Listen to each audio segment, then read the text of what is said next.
Well, we start with the Patriots and the Washington football teams kicking off their preseason slates last night. All eyes, of course, on Cam Newton and the rookie Mac Jones as the Patriots quarterback battle continues. Cam started the game and played the first 2 drives. There's the numbers, 4 for 7, 49 yards. Mac comes in for the next 5 drives. Looked pretty good. 13, 19, 87 yards. Completed 11 passes in a row at one point, and the Patriots went on to win. Here was Cam Newton on what he saw from the rookie last night. For him, man, for him to come out there, I know he came to me and talked to me, and we talked it out about, just his expectation, and every young quarterback goes through it.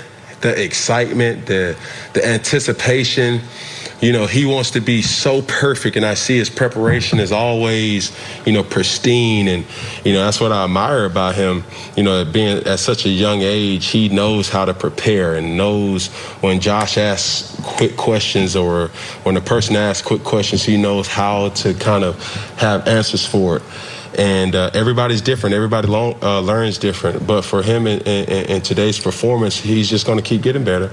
And, we're going to be here for each other along this whole process. And, that's what we're here for. What were your thoughts on the way Mac led the offense? Yeah, we'll look at it on film and, see there was some good things. There's plenty of things we can improve on. It's true for everybody. It's true for all of us. Joy, clearly Bill Belichick's excited about the rookie, but what did you see in last night's preseason opener that tells you about the quarterback competition between Cam and Mac? God, I miss Bill Belichick press conferences.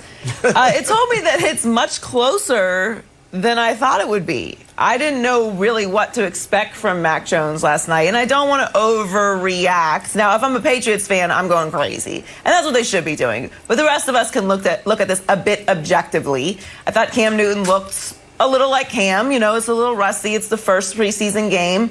Could have been a little more fluid. But Mac really held his own in the pocket. He didn't look nervous. He didn't look anxious. It wasn't anything spectacular. It was a lot of underneath throws, nothing over the top except for the one throw that ended up being incomplete, which was accurate.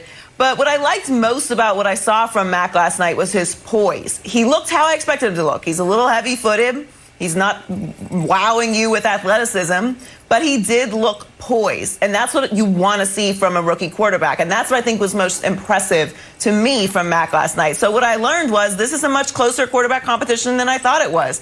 And this is good news if you're a Patriots fan either way, because I think Mac is legitimately pushing Cam Newton. He's actually putting a little pressure on him. And you saw the reaction from the fans when Mac came out last night. They're excited about Mac Jones in New England. So I thought he put on a good performance for the first preseason game. I don't want to overreact to anything. I think it's a little premature to call him the heir apparent to Tom Brady.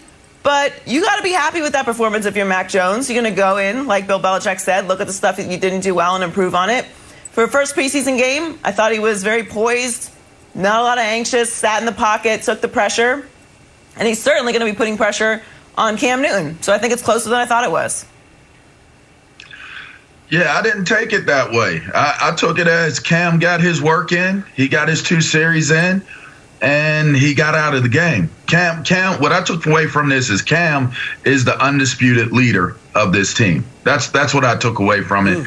And a rookie is getting his reps. That's 5 series means that he's not competing for the starting job. 5 series means they're trying to prepare him and get him as many reps as they possibly can before they get to the regular season. That's how I interpreted it. I thought Cam looked fine for a first game to have 2 series. If you understand the game, getting in there for that amount of time is more so just to get your feet wet on getting the season started. There weren't very many difficult plays that were ran. Looks like they're trying to work on their timing. But for me, just looking at it from a more, critical eye instead of just looking at it from, I guess, surface level for me, which is hard. It's always hard to look at it as a spectator. It's hard for me to do it, but as a civilian. So while I was watching the game, I really was just taking in how were they using the guys, how many reps did they get. That was what was most important to me. If they had gotten equal series, equal reps, and we're comparing their stat lines and different things like that coming into the day, I certainly think that it would have been a different conversation for me. But my takeaway was Cam is the starter of this team, Brew, and really that's kind of the trajectory that this is in terms of my observation of it. I don't know, LeVar. I mean, clearly he's the starter right now, and he should be, and he should remain that way for at least a little while longer. But I think this is a legit competition. I said it the other day. If I'm a Patriots fan, I'm hoping Mac Jones is the starter on game one because that means he really earned it in the eyes of Bill Belichick. So I think this is close.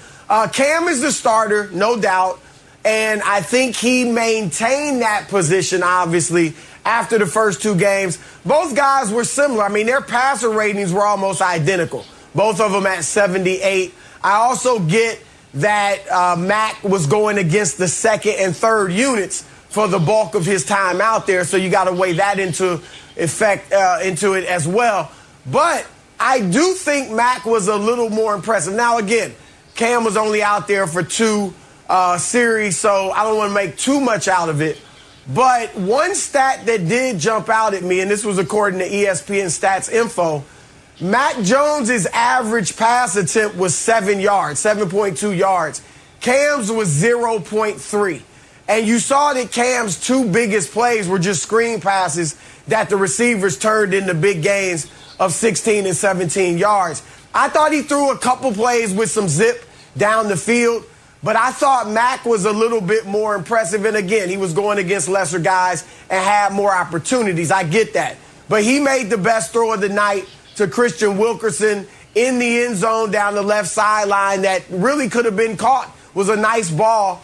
And then, of course, he ran the hurry up really nicely, completed 8 of 9 passes in that. So I thought he played well. Like Joy said, he was secure in the pocket. He looked confident.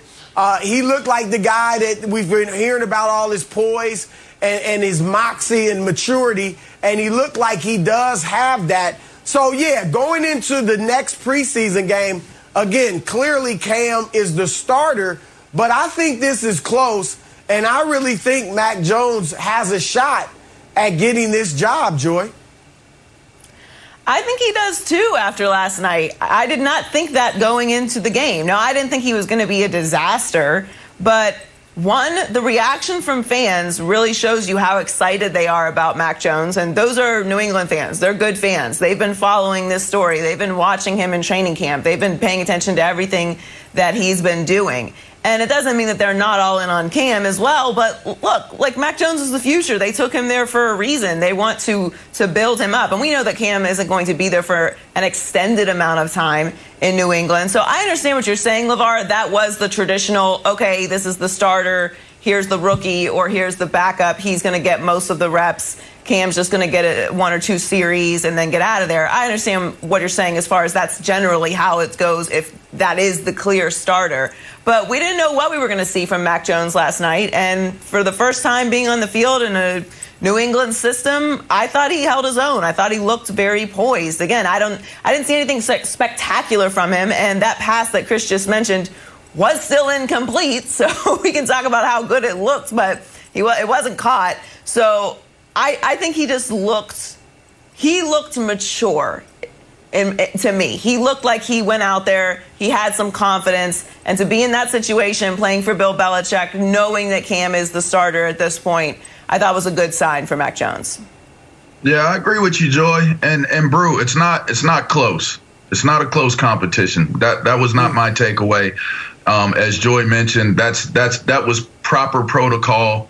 That's traditional protocol. He could look like $1 million out there. You guys both know it. He could look like $1 million, but if you're taking that many series in a preseason game, that's because they're trying to get you your reps before you get to the point of where you're running scout team as a backup. That's just the reality of this one. I'm gonna go ahead and put my expert hat down on this one. It looked good. He did look good. I give him props for that, Joy. The observations are accurate, spot on. but this is not a quarterback competition. Not from what I could gather from how it was handled last night. All right, well, we will see. And we also will move on to Dak Prescott. Fox Bet Sportsbook has him with the 5th best MVP odds, guys, for this season. So what do they need from Dak to get to the Super Bowl? We'll discuss that next. It's first things first.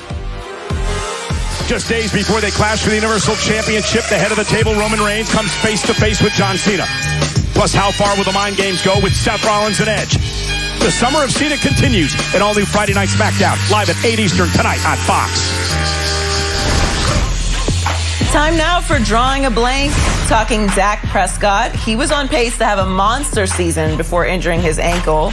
Here was Dak yesterday when asked if he'd like to replace or replicate that same pace from last year. I don't want to throw for 6,000 yards, to be honest with you. That means we're not running the ball. That means we're not probably doing the things that we need to do to be a balanced winning team. Sure, it'd be great to have those numbers and to break that, or to have that record or whatever it is, but that's not something that I put into my head. As I say, I want to be the best offense in the NFL, and I think the best way we can do that is if I'm not throwing that many yards. And our run game is working. We're playing complementary football, and we're winning a lot of games. And I think if that's the case, then hopefully I'm not playing as many fourth quarters trying to come back and do the 2-minute drills we're doing in those first 5 games. They got me a lot of those numbers. So, LeVar, Dak saying he doesn't want to throw for 6,000 yards is blank. Sensible, Joy. Very sensible. If you think about it, Drew Brees, who has thrown for more yards than God, averaged 280 yards a game over his career. 280 yards, if that puts it in context to you. You know what he would have to be averaging per game to be able to get to 6,000 yards? 353, and I rounded that up from 52, 9.9. So I just think it's sensible, Broussard, to think about being balanced, more balanced, because you would have to be basically averaging more than Pat Mahomes per game if you're getting 6,000 yards. Yeah, I think it's smart. I think it's smart. I don't think that you have a balanced offense if you're throwing for 6,000 yards. You have Zeke, eat on that side of the ball. You definitely want to utilize him. And you're also playing from behind if you're throwing that much. That is not a balanced offense, so it's very smart. Also, the last time a quarterback led the league in passing yards and won a Super Bowl were both pre-Super Bowl era quarterbacks. Johnny Unitas, 1959. George Blanda, 1961. So it's been a very long time before a quarterback threw that much, and well, not 6,000 yards, but led the league in passing yards and won a Super Bowl. It's not a formula for success. This is very smart from Dak. It's not how you want to win games. It's perceptive, and you heard Dak kind of refer to it toward the end of his quote, but he knows that 370 yards he averaged a game last year, it was fugazi. And he knows it. They were down big in the 3 games he threw for all those yards. 472, 502, 450. They were way behind, and he had to go in the hurry up. The opponents were in the prevent defense, and they rallied and lost 2 of those 3 games. He didn't put up those yards against the Rams. He didn't put up those yards against the Giants, who actually had a pretty good defense.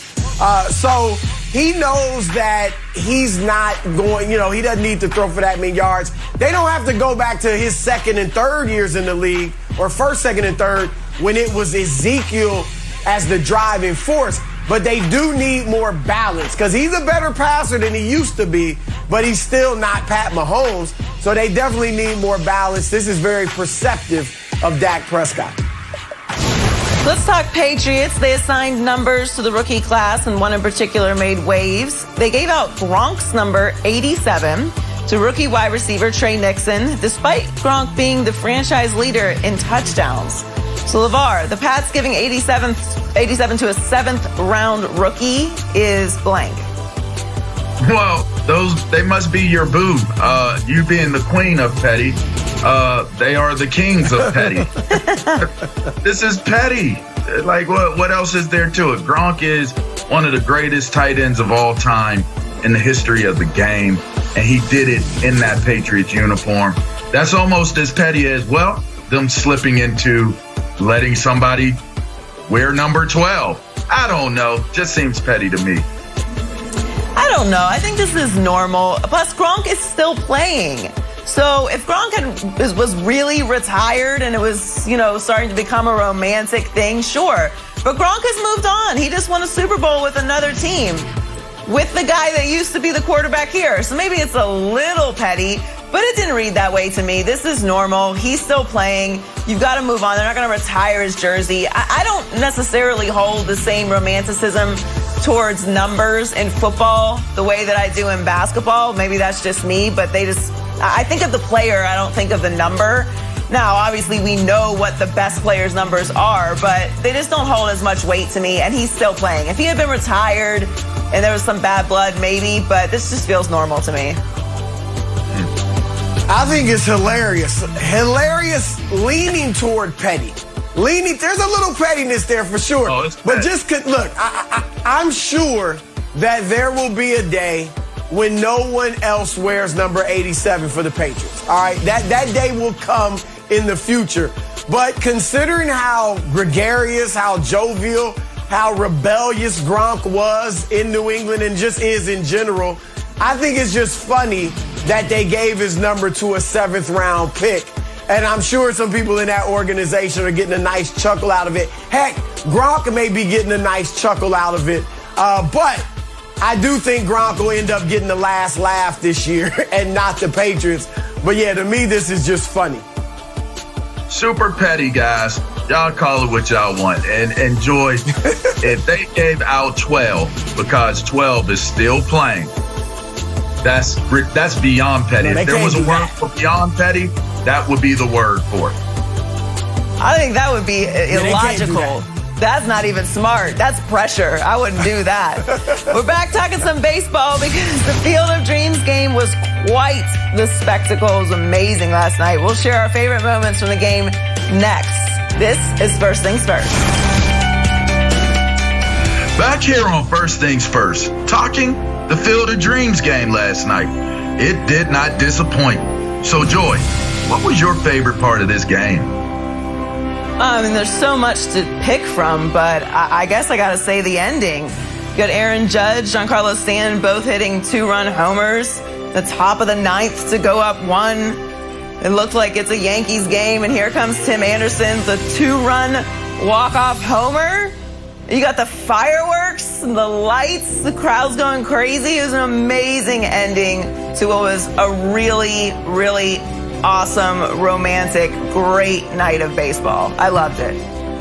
Yeah, I remember the movie, and I just think that the entry we saw coming into the segment, seeing them walk out of the corn and onto the field, I thought that there was a whole lot of nostalgia to it. So that to me kind of stood out. Obviously it was a great game, as you mentioned, Joy, but for me, I just like the pageantry of sports and different things like that. It takes me back to a time when I played. So yeah, I thought the walk-in brew was pretty dope. Look, it was a fantastic night. The scenery all night, just seeing the shots and the cornfields behind the players and behind the fence was awesome. And everybody wanted to know, are these guys going to hit home runs into the cornfields? They wanted to see it, and they did not disappoint. 8 dingers, 8 home runs into the cornfields last night. I thought that was outstanding. So that was my favorite part of it, all the dingers. I'm certain Rob Parker was somewhere sitting in his off-whites and high knee. I think he was crying, LeVar. Excited. Yeah, you're probably right. He was in tears. Speaking of crying, there's a whole lot of joy and excitement. You know why? Because we're going to head out to Jacksonville and talk about, we found out yesterday there's still a quarterbacks competition taking place between number 1 pick Trevor Lawrence, and that's right, Gardner Minshew, the mustache. Yeah, he's still going on. So here was Urban Meyer yesterday on his quarterbacks take, and let's take a listen. Is there really a chance that you guys won't start Trevor Lawrence against Houston in a month? Is there really a chance? Yeah. I think we'll answer that as it gets closer. But it's still very much an open competition to see who gets that honor? Yes. at the end of the day, we're all on the same team, so I'm going to do everything I can to be the best guy for the job and to win games. But at the end of the day, that's not in my hands, the decisions. I trust the coaches. We're all on the same team, and we're just trying to win. All right, so Joy, what do you make of this? Why do coaches do this? I got to ask a coach why they do this. We know Trevor Lawrence is the starter in Jacksonville. Trevor Lawrence not being the starter in Jacksonville is an all-time disaster. So I don't know what Urban's up to. Maybe he's trying to make him feel like he earned it. I don't really buy into that so much when it comes to the NFL. College, high school, I get it. You're trying to, raise up young men standards and work ethic, but it's in the pros now. We know Trevor Lawrence is going to be the starter in Jacksonville.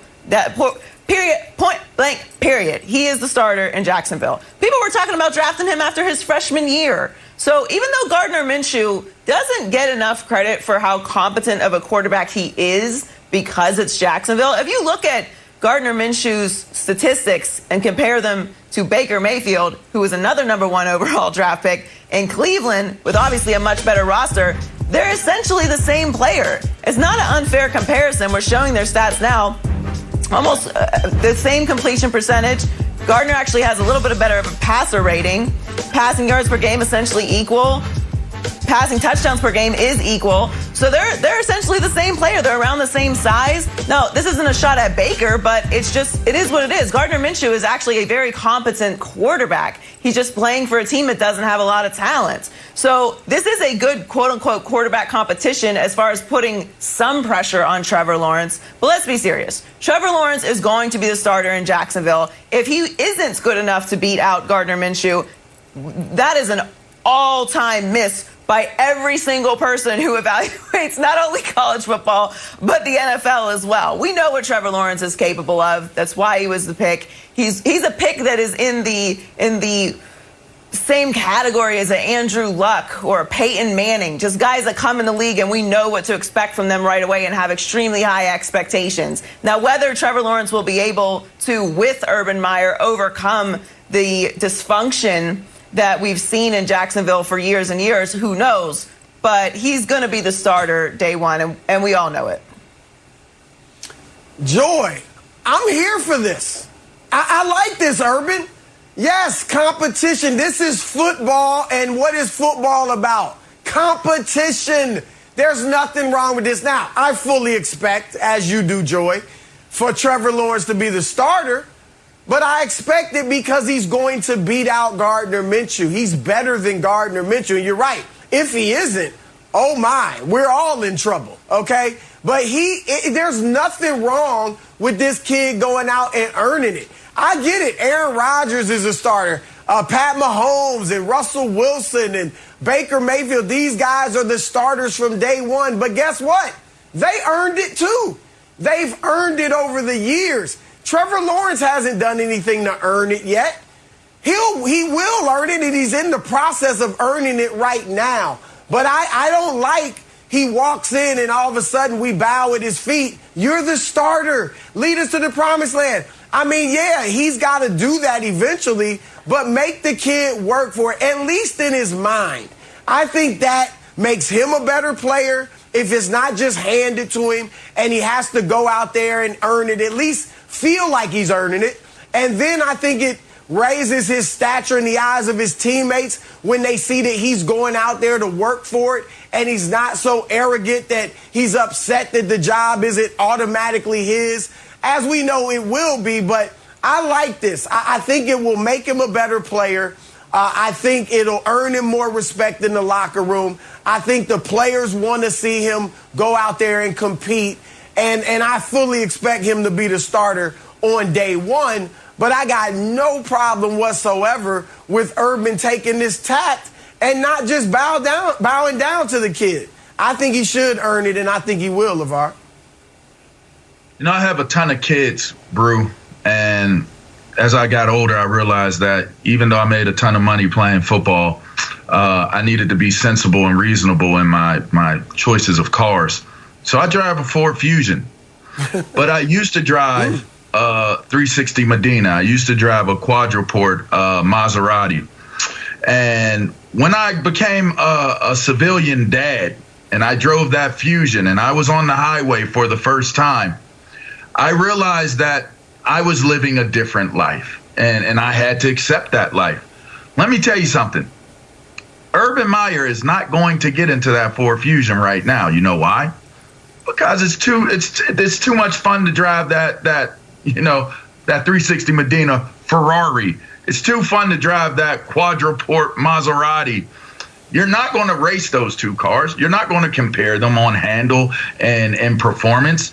Trevor Lawrence is a high performance car, while Gardner Minshew is, well, he's fuel efficient. And it's all good. You got to play your role. I enjoy driving my fuel efficient car all around the world, taking them from place to place. But the bottom line is, if I'm trying to get to that place as quickly as I possibly can, fast and in a hurry with performance, I'm going to jump into the Trevor Lawrence category on this one. So I'm with Joy on this. If this is a competition, it's purely for the process. I respect Coach Urban for doing it. He comes in as a rookie head coach for the pros. I'm sure he's going to weigh out and measure out everything that's taking place from a very subjective and really just mow over the details of what his players are going to be at every single position, because this is truly a rebuild project. It's not like being in college where you have, the ability to recruit all of the talent that he's been able to use over the years during his career. But one thing we know about Urban Meyer, he just has an ability and a knack to be able to put teams and coaching staffs together that have success. So I respect his approach. I don't question it at all. I've been around Coach Meyer. I think that he's got a great, brilliant football mind. He's going to make the right decisions, but he's jumping in that Maserati. No question about it. Yeah, I'm jumping in the Maserati too. He didn't take this job to drive Ford Fusion. And not that Gardner Minshew is a Ford Fusion, because I do not believe that. Y'all are dissing Gardner. No, both of you have called him a Ford Fusion. He's not. That's his new nickname. Gardner Fusion. No, it is not. And no disrespect to Ford Fusions, okay? I drove a Dodge Neon for a long time. I love that car. It gets you where you need to go. Listen, he didn't take this job because Gardner Minshew is the starting quarterback. He took this job because they got Trevor Lawrence. I get it. It's a philosophy to make him earn it. Sure, I can buy into the mentality of it, the intangibles of it, that I beat out Gardner Minshew for this job. And I gave you the statistics earlier. That is actually an accomplishment. Gardner Minshew is probably going to end up being a starter in the next few years in this league somewhere, because he has shown that he's capable. So that's not a knock on him. But it's Trevor Lawrence. Like, we were talking about Trevor Lawrence being able to play in the pros after his freshman year. The expectations are out of this world for him. He is going to be the starter. It doesn't matter whether he earned it or not. It's his job. And if he doesn't beat out Gardner Minshew, like you said, we are all in very big trouble, because we missed on him big time. And not just us, like everybody. Yeah, I just like you said, Joe, we all know he's going to start. But I like the process, as LeVar said. I like the philosophy, as you said. Make him earn it. All right, make him feel like he has to earn it. And I don't mean that, it's a wink, yeah, we know you're the starter, Trevor. No, I mean, Urban should coach him hard. And I guess some people will say, well, Urban's coming with that college philosophy. And obviously, there are things that don't translate from the college game to the program game. But there are things that do translate. And remember, Urban is dealing with a guy that just came out of college as well. So I don't think Trevor, we know the reports about his personality. He seems like a good, respectful kid. I don't think he has any issues with this at all.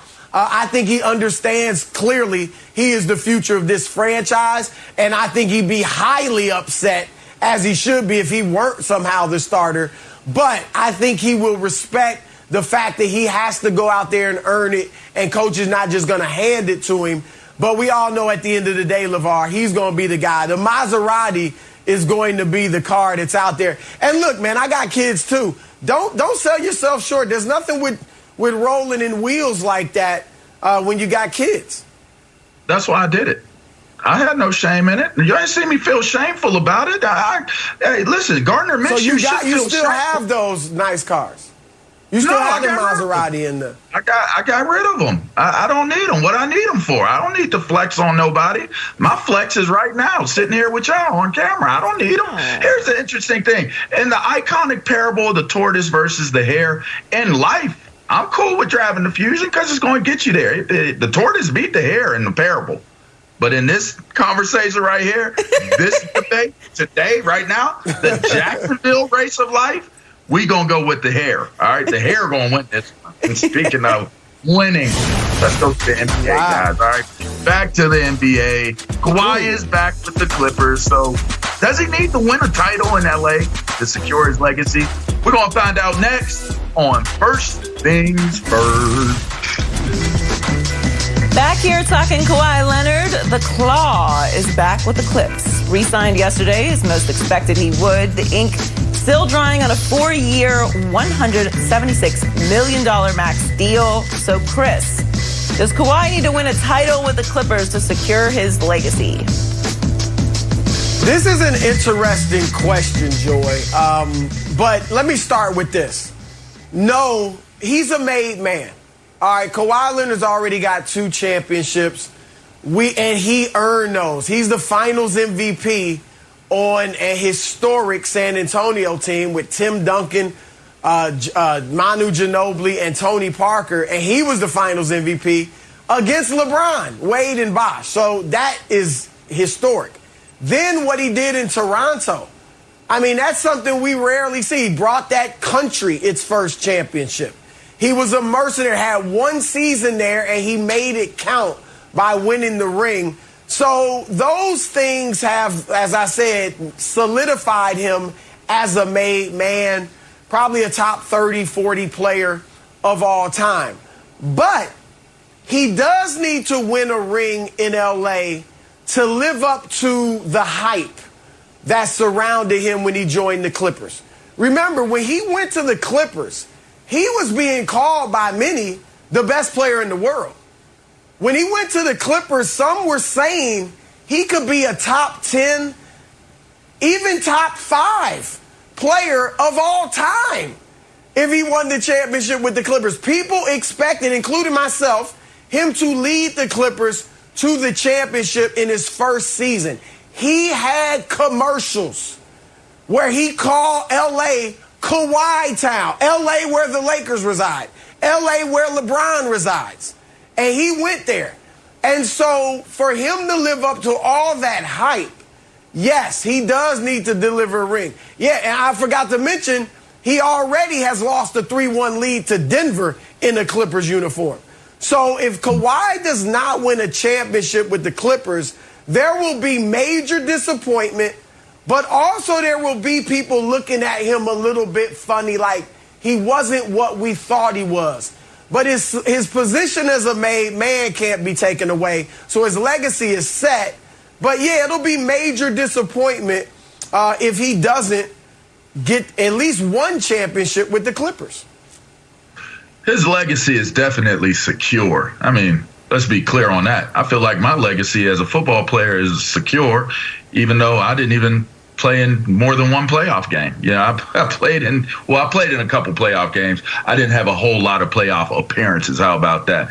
He's secure as one of the greats of all time and doesn't need not 1 more title to do so. You can be a dope player and not have secured it by winning a championship, I guess is the point that I'm trying to make. So, for Kawhi, I will agree with you on this, Broussard. I think it definitely bolsters his legacy. I think it is a tremendous boost to the legacy if he's able to bring yet another elusive title to a franchise and a team that he's on. The Clippers are starving, searching, praying, hoping to get a championship. And what did he do when he went to Toronto, as you mentioned? He delivered that to an entire country. Vince Carter, Vince Sanity was real. and he was unable to get it done. And at one point, they had Vince Carter and T-Mac on the same team and couldn't get it done. And you know who did? That man right there, Kawhi Leonard.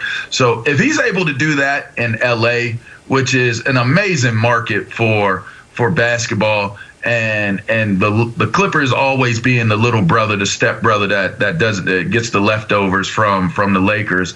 If he's able to bring, and he is indeed the catalyst of them winning a championship, it certainly takes his legacy and bolsters his reputation and his just his reputation overall as a player. I think it definitely goes to another level, Joy. Oh, I agree. But his legacy is set. Whether he can bring a championship to the Clippers or not isn't going to change what a dominant player Kawhi was before this injury and what he actually is. Everything Chris said is completely accurate. Let's not just gloss over what Kawhi Leonard has accomplished in his career. The championship with the Spurs was incredible, obviously. But to me, the Toronto championship just shut the door on any conversation about how great Kawhi Leonard is. If he's not the guy that can't win a championship for the Clippers, I'm not going to change my mind about what Kawhi Leonard is. Nobody can do that. So will it be disappointing for Clippers fans? Sure. Will it be disappointing for me? No. Because I bought into the Clippers right away like everybody else did. Because I did think that at the moment that he won that championship in Toronto, he was at that moment the best player in the league. And as we're saying with Giannis right now, that might change. It might go back to Kevin Durant. LeBron might resurface 100% and win a championship. We kind of move that mantle around a little bit these days from being the dominance of LeBron every single year. But Kawhi Leonard is untouched. He is a made man, to Chris's point. Whether he brings a championship to the Los Angeles Clippers or not is not going to change my opinion of Kawhi Leonard at all, because that's an extremely, almost impossible thing to do. So if he did bring a championship to the Clippers at this point, I don't even know where we put him in the category of all-time great players. Now, I don't know that I can expect this to happen. We've seen Kawhi with injuries time and time again. We know we can't fully put it on Paul George to get it done. It is the Los Angeles Clippers, so for whatever reason, they can't seem to pull it all together when it matters. We've seen them blow leads. It is what it is. So it's not going to change my opinion of it. I also expect him to continue throughout his career with some sort of injury situation, because that's what we've seen over the past few years. So that's what I've grown to expect, despite the dominant player that he is. But it's not going to change my opinion whether he wins a championship with the Clippers at all in any way. At this point for Kawhi, it's about, and I don't think he's thinking this way, but those of us who talk about such things, it's about moving up the all-time list. As I said, now I never thought he was a top 5 player, a top 10 player. But if he can deliver a championship to the Clippers, now he is really moving up the ladder in terms of where we rank him all time, because he's a great two-way player. He's got the mid-range game. Like, he's an awesome player. And so that's what it's about. Like we've all said, he's set, he's made. There's no taking that away from him. But it's now about moving up the ladder. And I hope I'm wrong on this, but I don't think he's going to win it. I don't think he's going to lead the Clippers to a championship. Because I've said Kawhi's an old 29 already. And now he's got this serious knee injury. I think he'll come back and still be a great player. But will he be better than he's already been? And as good as he's already been, he hasn't been able to lead. I know it's only been not even 2 years because he got hurt. But he hasn't led the Clippers to these great heights thus far. Paul George will only be a little bit older when Kawhi gets back, because I don't expect to see him next season. I could be wrong, but I'm not expecting to see him next year. And then you got Luka coming. You've got Giannis, who knows what he's going to continue to develop into. So you've got a lot of Kevin Durant and the guys in Brooklyn. They're about to sign Kyrie and James Harden to long-term deals. So that big three isn't going anywhere. So I don't think that Kawhi will get it done with the Clippers. As Joy said, that's no shame. And I'd like to be wrong, because I think it'd be great if he could bring them a championship. And look, he would be a guy that delivered Toronto his first championship and the Clippers. So now that's when you talk about really putting some spice in his legacy. But I fear that he's not going to be able to do it, LeVar. Go ahead, Joy. You can have it. I'm kind of out of it on this one because I'm sitting there thinking about this is a different version of y'all talking about Luka, just the younger version. But go ahead, Joy. I digress. I don't even want to move the goalpost on y'all. Go ahead, Well, Joy. I'm going to move the goalpost because I'm with you. I don't think that Kawhi is going to play this year. If he does, it's not going to be extensive. It's the recovery timetable for the surgery is 4 to 6 months. So if we do see him, it's not going to be for a while. So really, this time clock doesn't start until next season, the season after, because we're not going to expect Paul George to lead the Clippers to a championship, and we aren't going to have Kawhi for a while. So within the next 2 years, is there more pressure on LeBron to win another championship, or more pressure on Kawhi to win a championship with the Clippers at all? Yeah, it's 100%. That's a good question. I like the LeBron. I like that question too. I think it's LeBron. Here's the thing. Right now, you would say LeBron, because obviously, like you said, Kawhi's probably out this year.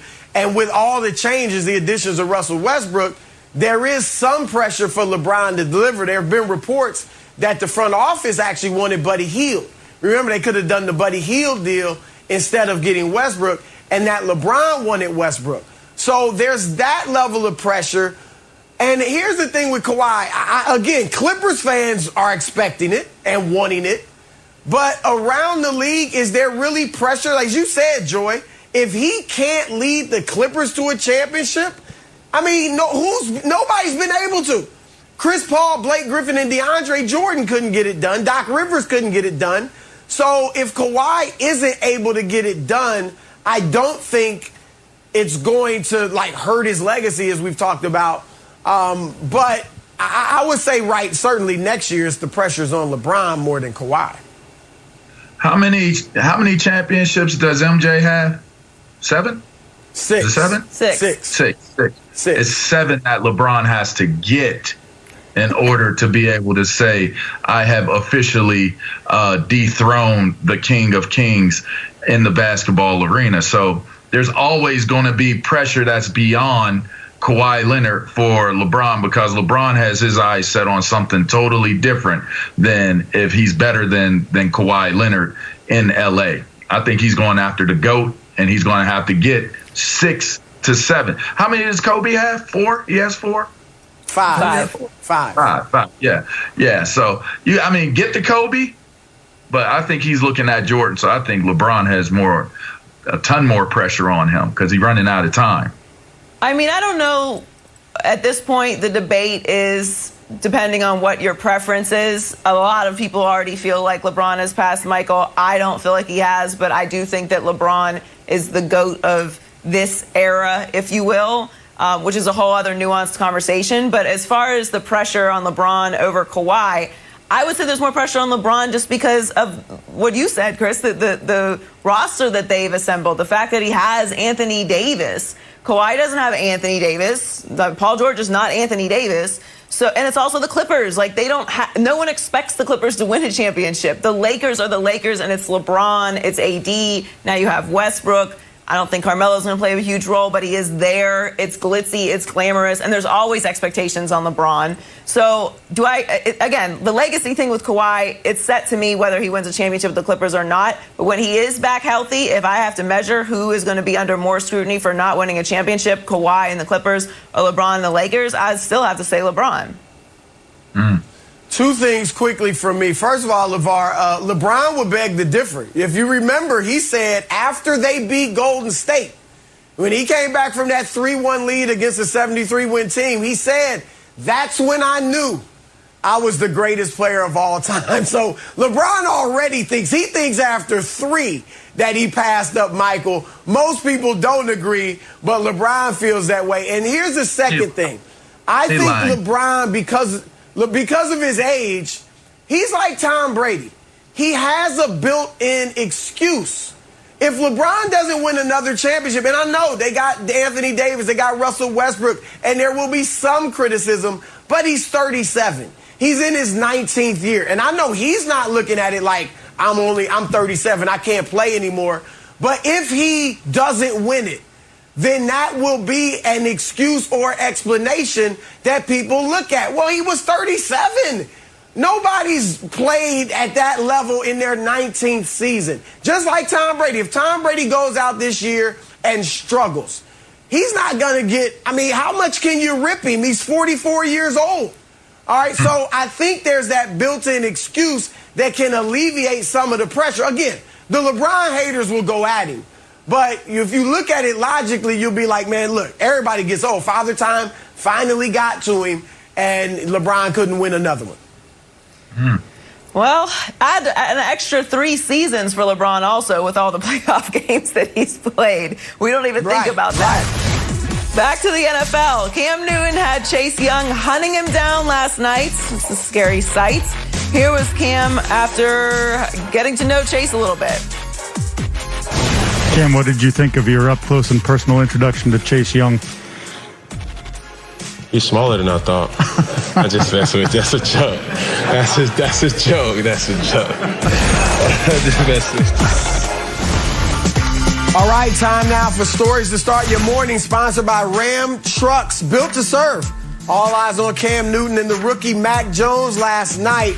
Cam started the game and played the first 2 drives, finished 4 of 7, 49 yards. Then Mac came on for the next 5 drives, looked pretty good. 13 of 19 for 87 yards. At one point, the rookie completed 11 straight passes. Patriots went on to win. Here was Cam on where things stand. Got to keep getting better each and every day. Every day is a learning opportunity, especially while we can, keep getting better with practices and preseason games. This is where you find out what your personnel is going to be. This is where you find out, do I need to add this niche to my repertoire or not? And that's what it pretty much comes down to. So, like I said, we got a big week of practice here coming up that we get a change in the arsenal, so to speak, or the target with having a joint practice, and I'm looking forward to it. And guys, really finding their edge as they get prepared for the next game. All right, LeVar, what is the ceiling for the Patriots this season if they tab Cam Newton as their starter?